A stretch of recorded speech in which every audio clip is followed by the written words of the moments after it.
Welcome back to Probe the Act on Deepstuff Radio. Thanks for joining us. Enjoy the show. Right, so welcome back to Probe the Act on Deepstuff Radio.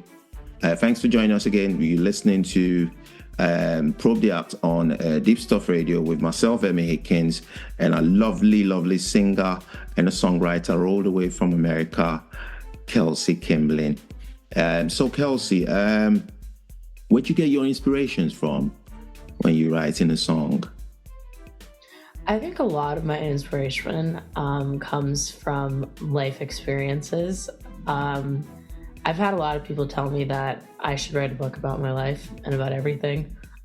So a lot of my music comes from like just life in general and journaling and writing and of course like relationships, but I'll also have focused a lot about world issues and how I am half Ukrainian right now. So I have some songs out and I went to Ukraine in August and filmed some videos there and some of the worst atrocities like Bucha and Irpin, and got like special permission from the military to film with drones of buildings and rumbles and just showing what was going on there.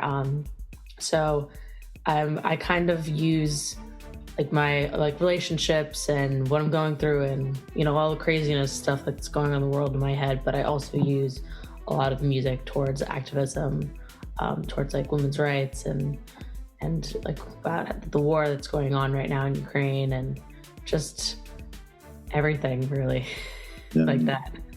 Yeah, can I just say it's not pleasant what's going on in Ukraine now, and it's just we all pray for peace, don't we? We pray for there's a lot of displaced people there, and there's a lot of obviously casualties, war casualties that we're all praying for peace in Ukraine and everywhere else where there's conflict. But good. So you've obviously told us what inspires you to write a song. So have you done any covers? I've only done one cover song my entire life, and it's on YouTube, and it's "Rooting for My Baby" by Miley Cyrus. It's a song that a lot of people have not heard by her, and I'm very surprised because I think it's like one of her best songs, personally. Yeah. I went to one of her concerts and I thought she wasn't going to sing it. And then she sang it like towards the very, very end, like the last 5 minutes of the concert. And I was like, oh my gosh, finally. So that's the one cover song I did. But when I covered it, I actually changed some of the music in the background. Yeah. And I kind of made it into my own. So when I covered it, I didn't really actually like completely copy it. I kind of made it into my own sound and what I wanted. Oh. And so I did it a little different than a cover song, but I guess I'd call it a cover song because it is her song, but I did make it into like my own. Yeah, it's good. Do it was instantly I picked up something from on what you just said, because you did a song that is not really popular. Is that's what I'm getting from there? It is. Yeah, usually people would go for the popular ones, don't they? But when you do a song from an artist, well, you do cover an artist's song that is not one of their hit songs, or not hit songs, but favorite songs. It takes courage, don't it? Yeah. That's my dad was saying too. He was like, "You sure you want to cover this song?" And I was like, "Yeah, it was one of my favorite songs at the times, and I thought I could do something really cool with it and make it sound different, make it sound like a little bit more me." And I think it could bring a lot more attention to the song. Yeah. And to be honest, I kind of like going against what most people like to do. Yeah. So I'm getting the impression that you like a good challenge. Oh yeah, for sure.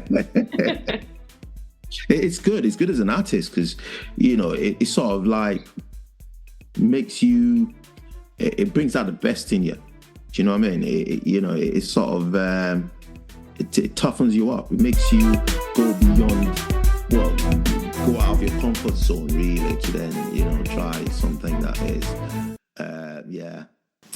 So, what style would you say your music is? Well,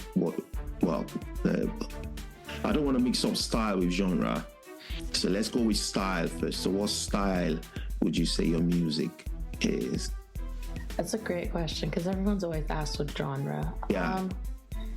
So if I could say kind of style, how would I describe my music? This is a question that always really stumps me, because everything I do is very different.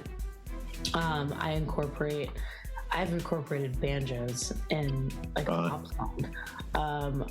I have had a real orchestra play on a couple of my songs. I've used real instruments mixed with fake instruments. Piano, guitar, electric guitar. I've done rock, pop. I've added a little bit of country.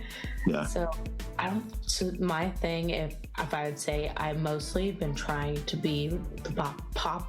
If we're gonna do genre, a pop genre. Yeah. My style is kind of just what I'm feeling at the time and how I feel what song sounds the best in which way. Yeah. And I think it really depends on my mood that day. And sometimes we'll listen to a song and I'll do a song, say an example, we'll do a song really slow, and it's like a really slow, like just piano melody song. We're singing it, and I'll hear it a week later, and I'm like, we have to absolutely change this. This is a lullaby. We're not releasing this. This is completely done. And everyone's like, oh my gosh. So. Right. So we're going to take a short break now. Please don't go away. You're listening to Probably Out on Deepstuff Radio with myself, Emmy Hikins, and our lovely guest singer, songwriter, all the way from America, Kelsie Kimberlin. So we'll be back shortly. Please don't go away.